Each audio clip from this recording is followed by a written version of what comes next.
Cherie Hansen here. Just was thinking tonight as I was watching BBC and assessments of what has gone on in the last week or so about the question of measuring or understanding. The thing that I think is so interesting is that so frequently we have times in our life where we think nothing has happened. It was the doldrums. I was just sitting there. I wasn't learning anything. I didn't make any achievements. And it isn't until you use reflection and you look back and you suddenly find out, holy cow, I was learning so much. I was in this place where I thought that no lessons were coming in, no achievements were happening. And the big problem that I have with my assessment tools is kind of like you're trying to find out how heavy something is with a meter stick. You bring your measure of what is actually happening to your mind, to your psyche, to your body, what growth you're making, and we just don't know how to measure that. I think one of the things that I'm watching for me particularly, who is I won't say reformed, but I still got all the I have opened the manacles of my work addiction, but they're still kind of hanging off my wrists. So, was this a day in which I achieved something? And what I've come to understand so fully is there's no way I can tell. I can't tell now.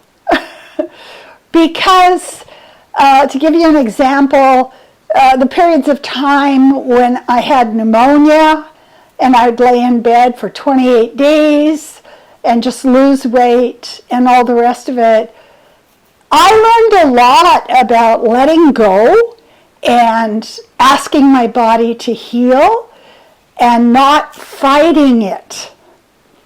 So taking that forward, that nothing is happening stage, I can take that into other situations. When I go through surgery or when I go through the anxiety of COVID, all of this kind of stuff. Because what I didn't understand until probably 5 years ago is we're constantly downloading new information and new skills and new methodologies and new ways to assess what's going on. So if I look back over my life and I see these periods of time when I thought, damn, I'm really learning something. I'm kicking it. And I look back and I go, I can't even remember anything that happened at that time. And other times when I remember where we missed a ferry and we had to sit on the dock. It was one of the most transformative times of nothing in my life.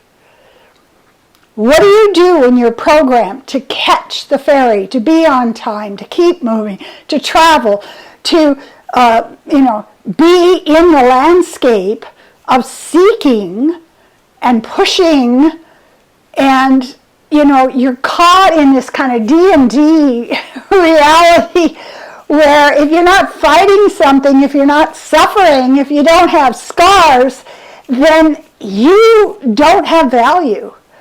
And I've come to understand that mindfulness practice has the biggest gift of all. It has the ability for us to calm down enough to ask the question, what am I thinking right now? How am I responding to this?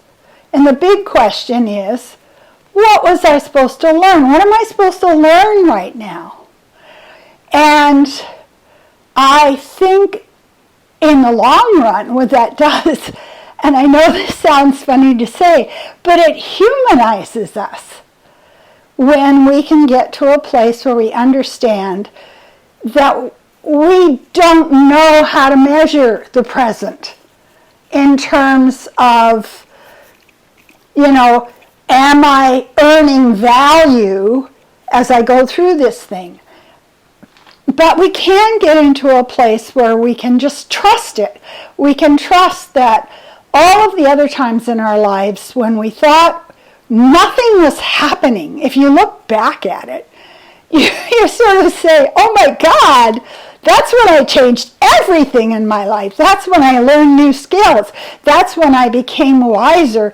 That's when I got into a place where I understood that simply getting on a horse and riding like crazy on this quest isn't what it's about. It's about, what have I learned that makes me more human? So that was my thought for today, about surrender to the idea that I can't tell how this experience will serve me in the future.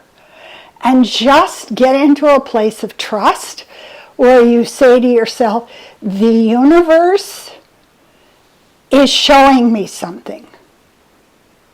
Now, can I calm down enough so I can actually see how it's growing my spirit? And that was my thought for today. I do ask you kindly to come on my YouTube channel. Also, I have a blog under my name, CherieHansen.com, that has 72,000 subscribers. And on Thursday night, I hold a Facebook live stream, Breathing for Clearing. Because, when you vacuum and you look at the bag, that's what happens during the week. Like, you're hearing all this stuff. There are 1,000 dead in BC right now, and all these people around you are having problems, and there's the earth, and there's global warming, and there's civil unrest, and so your vacuum cleaner bag is like so packed that it's time to empty that out. And that's what 20 minutes of breathing can do. So I invite you. You don't have to sign up. You don't have to register. I don't know who you are. You are anonymous. And just breathe along with whoever shows up. And let's clean out all the gunk that we have collected. Thank you. We're on the path of becoming more fully human. Let's trust the universe.